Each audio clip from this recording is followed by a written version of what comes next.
En ese sentido, ¿qué medidas establece la estrategia para el plástico? Pues realmente un diseño que facilite el reciclado y habla de la reciclabilidad. Por ejemplo, uno de los puntos más clave de todos estos temas es que exige que en el año 2030 todos los envases plásticos comercializados en la Unión Europea deberían ser reutilizables o reciclables. Eso es importante, sobre todo teniendo en cuenta la gran cantidad de materiales, por ejemplo, de tipo multicapa que estamos utilizando. Lógicamente, cuando se utilizan este tipo de materiales es por una finalidad de tipo técnica, pero entre las medidas tenemos que pensar a la hora de codiseñar cómo podemos facilitar la reciclabilidad de los mismos. En ese sentido, vuelvo a hacer especial hincapié en todo lo que son los incentivos económicos para los diseños más sostenibles y buscar unos objetivos de reciclado de envases plásticos similar a los de otros materiales de envasado. Por lo tanto, un planteamiento del aumento de la reciclabilidad real de obtener reciclado a partir de los envases. Además, para sectores de vida media o larga, todo lo que es construcción, automoción, eléctrico-electrónico, se sabe esa falta de información sobre la posible presencia de residuos de sustancias y productos químicos problemáticos que comentábamos anteriormente y que de alguna forma son un obstáculo importante para alcanzar mayores índices de reciclado. Hay que pensar que en estos sectores donde los productos han estado mucho más tiempo en el mercado, pues los cambios legislativos de tipo REACH y demás lo han sufrido a lo largo de su vida útil. Por lo tanto, hay una serie de sustancias que actualmente pueden ser preocupantes. Es importante también comentar que en este sentido, pues la Comisión pues habla de una serie de requisitos y obligaciones para el diseño y marcado de productos para que de alguna forma sea mucho más fácil completar todo este tipo de puntos y aunarlo, normalmente mediante etiqueta ecológica y que nos haga favorable la contratación pública ecológica. Hay que tener en cuenta, dentro de esas medidas, que el diseño de los plásticos y de los productos que contienen plástico debe permitir una mayor durabilidad, reutilización y un reciclado de alta calidad. Además, es necesario impulsar la demanda de plástico reciclado. Para ello, se habla de que existe una débil demanda todavía de plástico reciclado. Por lo tanto, se necesita aumentar el suministro fiable y en gran cantidad de materiales con normas de calidad. Importante, integrar todas las actividades de reciclado del plástico en la cadena de valor, es decir, aunar tanto los productores de materias primas que se consideran dentro del sector químico, con los transformadores, con los recicladores, para de alguna forma obtener productos que realmente tengan un valor dentro del mercado. Es importante lo que decíamos antes de toda esa contaminación posible de ciertos materiales. Por lo tanto, es una barrera que debe ser trabajada, que aunque en estos momentos no se tienen soluciones, pero en los próximos años se espera que se tengan medidas. En ese sentido, habrá una serie de división en ciertos materiales o ciertos sectores que sean capaces de aceptar unas materias primas que contengan ciertas sustancias y en cambio en otros sea imposible. En ese sentido, por ejemplo, la aplicación de plásticos reciclados en contacto con alimentos, lo que se va a primar, lógicamente, es la seguridad alimentaria. Se sabe que hay muchos procesos, muchos productos que pueden ser aptos en la actualidad, pero que en algunos casos todavía no están autorizados ni evaluados siquiera. Por lo tanto, la Comisión Europea se compromete a agilizar y concluir estos procedimientos de autorización y, de alguna forma, aumentar y ver otros aspectos como todo lo que son los ciclos cerrados y controlados. Hay que tener en cuenta que el objetivo para el 2025 son que 10 millones de toneladas de plástico reciclado sean utilizados en nuevos productos en el marco de la Unión Europea. En ese sentido, es importante seguir trabajando para conseguir mayor reciclado de mayor calidad. Se calcula que se va a multiplicar el tema de la capacidad productiva en las empresas de reciclaje. Y es importante pensar que esto puede ser un punto importante de negocio. También lo habíamos comentado, la importancia de la mejora y armonización de la recogida selectiva y clasificación. Para ello es necesario impulsar prácticas normalizadas y eficaces en toda la Unión Europea, y es esencial evitar la introducción de contaminantes en la cadena de reciclado para elevar el nivel de seguridad de los materiales reciclados. Se van a aplicar los sistemas de responsabilidad ampliada del productor y se van a ampliar a todos aquellos sectores que sean interesantes. Y de igual forma o de forma complementaria, todos aquellos sistemas de consigna para contribuir a alcanzar unos niveles más altos de reciclado.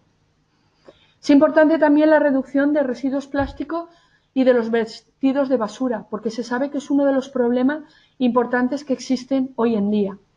Se sabe que reducir residuos plásticos y la contaminación es un problema muy complejo, dada su naturaleza difusa y la relación justamente con las tendencias sociales y los comportamientos individuales.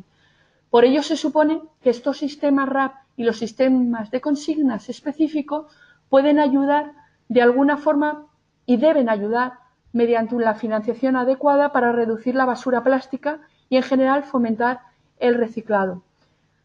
Se va a hacer un desarrollo de legislación nacional y de la Unión Europea, luego veremos la propuesta de la Unión Europea, para algunos productos plásticos que se consideran o que son los que más habitualmente están encontrándose dentro de la basura marina. También es importante trabajar en el mayor reciclado de plásticos utilizados en agricultura, en otros sectores como en acuicultura y también en el tema de artes de pesca, principalmente en todo lo que son los medios de artes o las artes de pesca en sí, redes y demás elementos abandonados en el mar, porque se consideran además que pueden tener un efecto especialmente nocivo en la biodiversidad de los medios marinos. Ya la Unión Europea ha tomado medidas antes de esta estrategia del plástico para obligar a los Estados miembros a adoptar medidas, por ejemplo, para reducir el consumo de bolsas de plástico y para controlar y reducir la basura marina. En el caso de la bolsa de plástico veremos cuál es el Real Decreto que al final se ha adoptado no a nivel Unión Europea, sino a nivel nacional, que es mucho más restrictivo y que, por tanto, tenemos que cumplir en la Comunidad Valenciana. Además, hay que señalar que se necesita establecer un marco normativo claro para los plásticos con propiedades biodegradables, porque se sabe que la biodegradación en el entorno marino es especialmente difícil. La biodegradación en general se da en condiciones específicas, por lo tanto hay que estudiarse y hay que ver cada material dónde es biodegradable. Hay que tener en cuenta que si se mezclan plásticos compostables y plásticos convencionales en el proceso de reciclado, pues al final lo dificultan, por lo tanto es necesario un sistema de recogida selectiva de residuos orgánicos que funcione adecuadamente y también que los consumidores dispongan de una información clara y fácil para que directamente sean capaces de, cuando genera un residuo que sea biodegradable, lo depositen en el contenedor adecuado para que siga directamente en la cadena de valor y que pueda ser tratado para obtener al final pues esos productos finales que normalmente es un compost o un abono. La Comisión también, y esto es muy importante, ha empezado los trámites para restringir el uso de oxoplásticos en la Unión Europea, todos los aditivos que eran considerados como oxodegradables. Sabemos que hay una gran cantidad de aditivos en el mercado, entonces habrá que ver exactamente cuáles son los que están prohibiendo y a qué productos pueden afectar. Este último problema, además, va muy relacionado con el creciente problema de los microplásticos. Hay que tener en cuenta que los microplásticos tienen distintos orígenes. Los que son añadidos intencionadamente en cosméticos, detergentes y pintura, por su efecto principalmente abrasivo,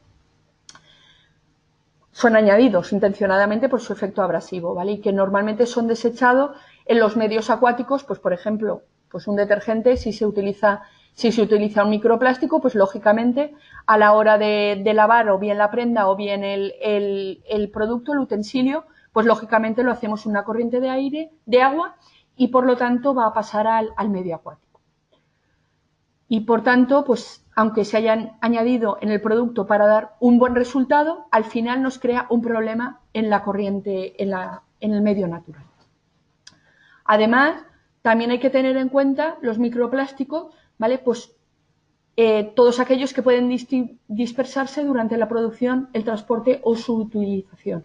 En este sentido, hay que tener en cuenta la granza plástica. No nos equivoquemos. Cuando hablamos de microplásticos, hablamos de productos de un tamaño menor de los 5 milímetros.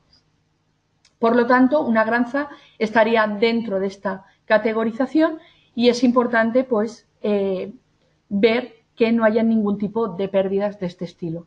En ese sentido, pues hay que señalar el acuerdo voluntario de pérdida de granza de la industria, en la que pues, el sector del plástico de la Comunidad Valenciana está adherido y que de alguna forma lo que pretende es que reducir al máximo estas pérdidas. Otros de los microplásticos, otras de las familias de microplásticos que se están generando son los que se producen al desgastarse y romperse los productos y de alguna forma pues pasar al medio acuático. En este sentido, los principales son los neumáticos, las pinturas y los tejidos sintéticos, todo lo que es muy relacionado con el textil. En este sentido, es importante trabajar en un posible acuerdo de análisis, por ejemplo, en el lavado de textiles sintéticos, que ya se está haciendo, en el etiquetado y requisitos específicos para el neumático, y seguir un poco analizando el tema de cómo están afectando esos microplásticos en el medio. Se necesita mayor investigación y, sobre todo, un mayor control en lo que es el agua potable.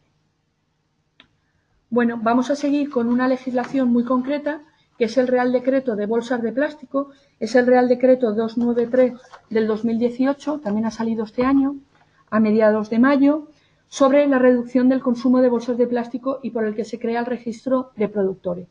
En este sentido, se aplica a las bolsas comerciales, incluyendo las que se suministran en la venta online, así como las entregadas a domicilio. Se excluyen los sobres de plásticos para las ventas a distancia, que serán considerados como envases. En este sentido, es importante establecer que las bolsas de plástico ligeras, menos de 50 micras, desde el julio de este año no se pueden entregar gratuitamente y se exceptúan las muy ligeras, las menores de 15 micras, que son necesarias por razones de higiene o que se suministran como envase primario para alimentos a granel.